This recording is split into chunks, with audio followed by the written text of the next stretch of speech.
आज है 8 मई 2025 दिन गुरुवार। Welcome back to clean news UP. चलिए देखते हैं उत्तर प्रदेश की 25 फटाफट बड़ी खबरों को। ऑपरेशन सिंदूर के बाद यूपी में रेड अलर्ट, बिना जांच कहीं पर भी एंट्री नहीं। सेना के साथ तेल पाइपलाइन पर नजर। आतंकी ठिकानों को नेस्तनाबूद करने के लिए सेना के ऑपरेशन सिंदूर के बाद नागरिकों और महत्वपूर्ण प्रतिष्ठानों की सुरक्षा के लिए प्रदेश में रेड अलर्ट घोषित किया गया। डीजीपी प्रशांत कुमार ने इस बाबत अहम दिशा निर्देश जारी कर दिए हैं, जिसमें सेना के मूवमेंट, सामरिक महत्व के ठिकानों, गैस और तेल पाइपलाइन आदि पर पैनी नजर रखने और सेना के अधिकारियों के साथ समन्वय स्थापित करने को कहा गया है। पाक संसद में राम मंदिर पर टिप्पणी के बाद अयोध्या में अलर्ट। पहलगाम में आतंकवादी हमला और फिर पाकिस्तान की संसद में पीपीपी सांसद पलवशा मोहम्मद जई खान के द्वारा अयोध्या के राम जन्मभूमि परिसर को लेकर दिए गए विवादित बयान के बाद से रेड जोन की सुरक्षा को बढ़ा दिया गया है। पूरे परिसर की सुरक्षा व्यवस्था को परखने के लिए प्रतिदिन मॉक ड्रिल किया जा रहा है। काशी विश्वनाथ कॉरिडोर पर मिसाइल हमले की सूचना के बाद अंदर घुसी एनडीआरएफ। पाकिस्तान के आतंकी ठिकानों पर मिसाइल हमले के बाद अपने देश में भी महत्वपूर्ण स्थलों की सुरक्षा बढ़ा दी गई। संभावित युद्ध और हवाई हमले के दौरान आम नागरिकों को अपनी जान की सुरक्षा और बचाव के तरीके बताए जा रहे हैं।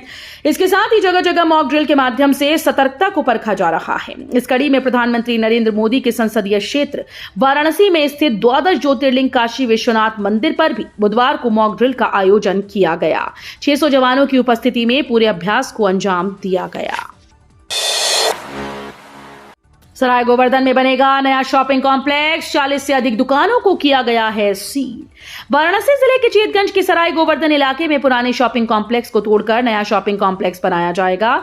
इसके लिए नगर निगम ने काम शुरू कर दिया है। पुराने कॉम्प्लेक्स के 40 से अधिक दुकानों को किराया जमा न करने पर सील किया गया। पुराना कॉम्प्लेक्स जर्जर हो चुका है।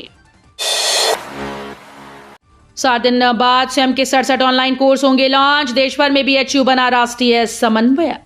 बीएचयू अब राष्ट्रीय स्तर पर ऑनलाइन कोर्स संचालन का राष्ट्रीय समन्वयक होगा। स्वयं प्लेटफॉर्म पर देश के 160 से ज्यादा राष्ट्रीय महत्व के संस्थानों के साथ बीएचयू समन्वय स्थापित करेगा। केंद्रीय शिक्षा मंत्रालय ने बीएचयू को इन संस्थानों के लिए राष्ट्रीय समन्वयक नियुक्त किया है। फिलहाल वो बीएचयू इकाई के समन्वयक हैं। 2 महीने के बाद बीएचयू स्वयं के 67 नए कोर्स लॉन्च करेगा। योगी सरकार की योजना से किसानों को मिलेगी आधुनिक कृषि यंत्रों पर सब्सिडी। 15 लाख किसानों को लाभ होगा। मुख्यमंत्री योगी आदित्यनाथ की सरकार लगातार किसानों की आय को दुगना करने और खेती को आत्मनिर्भर बनाने के उद्देश्य से कदम उठा रही है। इस कड़ी में वित्तीय वर्ष 2024-25 में योगी सरकार ने आधुनिक कृषि यंत्रों की खरीद पर किसानों को सब्सिडी देने की योजना को मजबूती दी है। यूपी में एक गरीब का बनेगा राशन कार्ड। देश में आज भी बहुत से ऐसे लोग मौजूद हैं जो 2 वक्त का खाना तक नहीं खा पाते। वैसे गरीब और जरूरतमंद लोगों को भारत सरकार की ओर से नेशनल फूड सिक्योरिटी एक्ट के तहत राशन मुहैया करवाया जाता है। सरकार की राशन सुविधा का लाभ लेने हेतु लोगों के पास राशन कार्ड होना बहुत जरूरी है। लेकिन उत्तर प्रदेश में आज भी बहुत से ऐसे गरीब जरूरतमंद लोग हैं जिनके राशन कार्ड नहीं बने। योगी सरकार ने अब इन लोगों का भी राशन कार्ड बनाया जाएगा। योगी सरकार इसमें मदद कर रही है। नोएडा में लगा गोबर से पेंट बनाने का प्लांट। मुख्यमंत्री योगी आदित्यनाथ ने किया है बड़ा ऐलान। उत्तर प्रदेश के मुख्यमंत्री योगी आदित्यनाथ ने सरकारी इमारतों को गोबर से तैयार पेंट से पुताई करने की बात कही। प्रदेश में देसी गायों और प्राकृतिक खेती को बढ़ावा दिया जा रहा है। ऐसे में अब गौरक्षा हिंदू दल की टीम ने एक अनूठी पहल करते हुए देसी गाय के गोबर से इको फ्रेंडली पेंट तैयार किया है। संगठन के प्रदेश अध्यक्ष केशव बेसला की अगुवाई में इसका प्लांट लगाया गया है। इस पेंट की खास बात यह है कि यह न केवल लंबे समय तक टिकाऊ है, बल्कि घरों को मौसम के अनुसार ठंडा और गर्म भी बनाए रखता है। 25 लाख नए किसानों का जल्द बनेगा केसीसी। सीएम योगी ने जारी किए निर्देश। योगी आदित्यनाथ की सरकार किसानों की आय में वृद्धि और खेती को लाभकारी व्यवसाय बनाने के लिए निरंतर प्रभावी प्रयास कर रही है। इस प्रयास के तहत वित्तीय वर्ष 2024-25 में राज्य सरकार ने 71 लाख से अधिक किसानों को किसान क्रेडिट कार्ड की सुविधा उपलब्ध कराई। साथ ही आगामी वित्तीय वर्ष 2025-26 में 25 लाख नए किसानों को केसीसी योजना से जोड़ने का लक्ष्य रखा है। उत्तर प्रदेश में 543 नवचयनित शिक्षकों को मिला सरकारी नौकरी का तोहफा, सीएम योगी देंगे नियुक्ति पत्र। उत्तर प्रदेश में शिक्षा के क्षेत्र में एक महत्वपूर्ण कदम उठाते हुए मुख्यमंत्री योगी आदित्यनाथ आज को लखनऊ के लोक भवन स्थित सभागार में 543 नवचयनित शिक्षकों को नियुक्ति पत्र वितरित करेंगे। इस समारोह में 494 सहायक अध्यापक और 49 प्रवक्ता शामिल होंगे, जिन्हें उत्तर प्रदेश लोक सेवा आयोग के विज्ञापन 2018 और 2020 के माध्यम से चयनित किया गया है। गरीब बेटियों के लिए खुशखबरी, इस साल 4,268 शादियों का जिम्मा उठाएगी सरकार। उपनिदेशक समाज कल्याण शैलेंद्र कुमार गौतम ने जानकारी दी है कि अनुसूचित जाति जनजाति और सामान्य वर्ग के निर्धन परिवारों की पुत्रियों की शादी हेतु संचालित शादी अनुदान योजना के अंतर्गत वर्ष 2025-26 में मुरादाबाद मंडल के लिए लक्ष्य निर्धारित कर दिए गए हैं। इस योजना का उद्देश्य निर्धन परिवारों को आर्थिक सहायता प्रदान कर उन्हें सामाजिक रूप से सशक्त बनाना है। यूपी के शहर में इलेक्ट्रॉनिक व्हीकल के लिए बड़ा इंतजाम, 22 जगहों पर बनेंगे चार्जिंग पॉइंट। यूपी के अलीगढ़ में बढ़ते ई वाहनों को लेकर शासन ने चार्जिंग स्टेशन बनाने के निर्देश दिए हैं। महानगर में चार्जिंग स्टेशन बनाने को लेकर नगर निगम ने 22 स्थानों का चयन किया। इसके लिए जमीन चिन्हित कर ली गई है और पत्रावली शासन को भेज दी गई है। आगरा मेट्रो के लिए इस्तेमाल होगा एनसीएमसी कार्ड, किराए में मिलेगी 10% की छूट। Uttar Pradesh metro rail corporation ने national common mobility card launch कर दिया है। ये वन नेशन वन कार्ड की भांति कार्य करेगा। इस कार्ड से यात्रियों को मेट्रो के किराए में 10% की छूट मिलेगी। यात्री महज 100 रुपए में आगरा मेट्रो के सभी स्टेशन व एनसीएमसी कार्ड जारी करने वाले 23 बैंकों की शाखा से प्राप्त कर सकते हैं।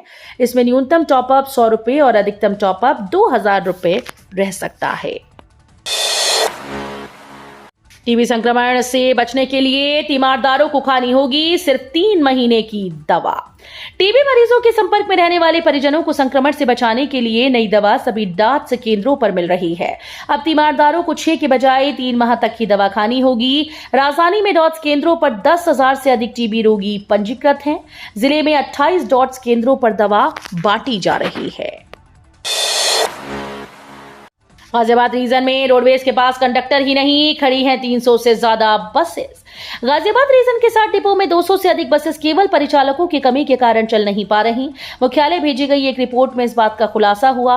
पैसेंजर्स को भी बसेस के लिए घंटों इंतजार करना पड़ रहा है। लंबी रूट वाली बसेस यदि समय से वापस नहीं लौटती हैं किसी भी कारणवश, तो दूसरी बस जिसमें परिचालक नहीं है उसे इंतजार करना पड़ रहा है कि कब एक बस लौटे तो दूसरी बस पर परिचालक को चढ़ाकर बस को चलाया जा सके। आकांक्षात्मक जिलों व विकासखंड में हुए बदलाव की हकीकत जानेंगे 116 अधिकारी। मुख्यमंत्री योगी आदित्यनाथ ने आकांक्षात्मक जिलों व आकांक्षात्मक विकासखंडों में आए बदलाव की हकीकत जानने के लिए वरिष्ठ अधिकारियों को मौके पर भेजने के निर्देश दिए हैं। 8 आकांक्षात्मक जिलों में प्रमुख सचिव व सचिव स्तर के 8 अलग अलग अधिकारी 3 दिन के दौरे पर जाएंगे। इस तरह 108 आकांक्षात्मक विकासखंडों में विशेष सचिव स्तर के 108 अधिकारी जाएंगे। संभल की कोर्ट से राहुल गांधी को मिली मोहलत। इस मामले में अब 16 जून को पेश होना होगा। लोकसभा में नेता प्रतिपक्ष और कांग्रेस सांसद राहुल गांधी को जिला अदालत से नोटिस जारी हुआ था, जिसे लेकर 7 मई को पेश होना था। हिंदूवादी नेता सिमरन गुप्ता की दायर याचिका पर सुनवाई करते हुए एडीजे द्वितीय की अदालत ने अब राहुल गांधी को 16 जून को न्यायालय में पेश होने के आदेश दिए हैं। फर्जी दस्तावेजों से नौकरी पाने वाले शिक्षक की नियुक्ति रद्द। फर्जी दस्तावेजों के आधार पर नियुक्त अध्यापक की सेवा से बर्खास्तगी को इलाहाबाद हाईकोर्ट ने सही करार दिया है। इस मामले में राज्य सरकार की ओर से दाखिल विशेष अपील को स्वीकार करते हुए कोर्ट ने एकल पीठ के उस आदेश को रद्द कर दिया जिसमें अध्यापक को सेवा में बनाए रखने का आदेश दिया गया था। उत्तर प्रदेश के हाथरस जिले के सरकारी मॉडल इंटर कॉलेज में कार्यरत सहायक अध्यापक चिदानंद के मामले में न्यायमूर्ति अश्विनी कुमार मिश्र और न्यायमूर्ति प्रवीण कुमार गिरी की खंडपीठ ने सरकार की विशेष अपील स्वीकार करते हुए ये आदेश दिया। काशी विश्वनाथ मंदिर के शिखर जैसा होगा एयरपोर्ट का मुख्य टर्मिनल भवन।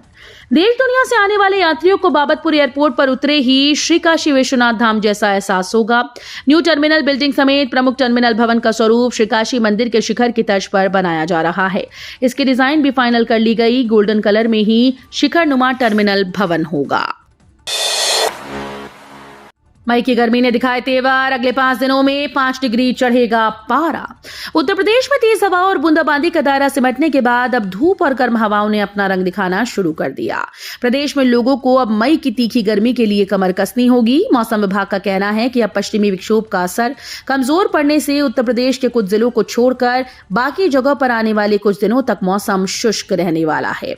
इसके साथ ही धीरे धीरे पारे में बढ़ोतरी देखने को मिलेगी। तीनों सपा कार्यकर्ताओं की जमानत मंजूर, मुख्यमंत्री का पुतला फूंकने पर भेजे गए थे जेल। लखीमपुर खीरी में 1 मई को कलेक्ट्रेट परिसर में मुख्यमंत्री योगी आदित्यनाथ का पुतला फूंकने के मामले में बुधवार को जेल में बंद 3 सपा कार्यकर्ताओं के बाहर आने को हरी झंडी मिल गई। सपा के तीनों कार्यकर्ताओं को 10-10 लाख रुपए की बॉन्ड पर जमानत मंजूर हुई।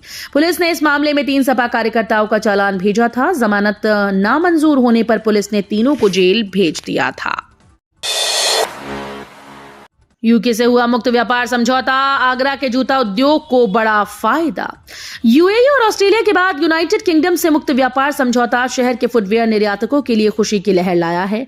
उद्यमियों के मुताबिक इससे आगरे का जूता अपनी चमक और बिखेरेगा। अमेरिका, जर्मनी के बाद यूनाइटेड किंगडम भारतीय जूतों का तीसरा बड़ा खरीदार है और साल दर साल यहां के बाजार में आगरा के जूतों की हिस्सेदारी बढ़ रही है। शुल्क शून्य होने से यूनाइटेड किंगडम के साथ फुटवेयर निर्यात में 50% बढ़ोतरी होने की उम्मीद निर्यातक जता रहे हैं। उत्तर प्रदेश में 2 नए पर्यटन स्थलों का होगा विकास, टेंट सिटी और वाटर स्पोर्ट्स की मिलेगी सुविधा। सरकार अब यूपी को धार्मिक पर्यटन के साथ ही इको टूरिज्म का भी हब बनाने में जुटी है। नए नए पर्यटन स्थलों को डेवलप किया जा रहा है, जिससे पर्यटक आए तो उन्हें नए पर्यटन स्थलों का भी दीदार हो सके। दुधवा टाइगर रिजर्व के लिए मशहूर लखीमपुर जिले में 2 नए पर्यटन स्थलों को सरकार विकसित करेगी। वहीं शारदा बैराज के पास टेंट सिटी और वाटर स्पोर्ट्स की सुविधाएं शुरू की जाएंगी। भारत की एक और स्ट्राइक, मार गिराए 10 पाक सैनिक। एक और ऑपरेशन सिंदूर से भारत ने पाक में बैठे आतंकी आकाओं को सबक सिखा दिया, तो वहीं दूसरी ओर सीमा पर तैनात भारतीय जवानों ने पाकिस्तान की रोज रोज की गोलीबारी का मुंह तोड़ जवाब दिया।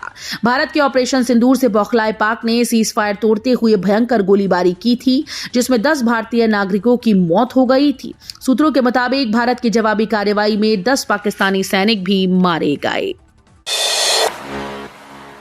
बरेली एसएसपी की सर्जिकल स्ट्राइक, 10 माह में 766 पुलिसकर्मी दंडित, 146 सस्पेंड, 2394 पुरस्कृत। जनहित में जवाब दे अनुशासित और भ्रष्टाचार मुक्त पुलिसिंग को लेकर बरेली एसएसपी अनुराग आर्य ने पिछले 10 महीनों में बड़ा एक्शन लिया है। अनुशासनहीनता, भ्रष्टाचार और कर्तव्य के प्रति लापरवाही बरतने वाले 766 पुलिसकर्मियों के खिलाफ कार्रवाई की गई, जिसमें 146 को निलंबित और 4 पुलिसकर्मियों को बर्खास्त किया गया। ये कार्रवाई 27 जून 2024 से 3 मई 2025 के बीच की गई। तो ये थी आज की 25 फटाफट बड़ी खबरें। अगर आपको न्यूज पसंद आई हो तो वीडियो को लाइक और शेयर जरूर करें। धन्यवाद।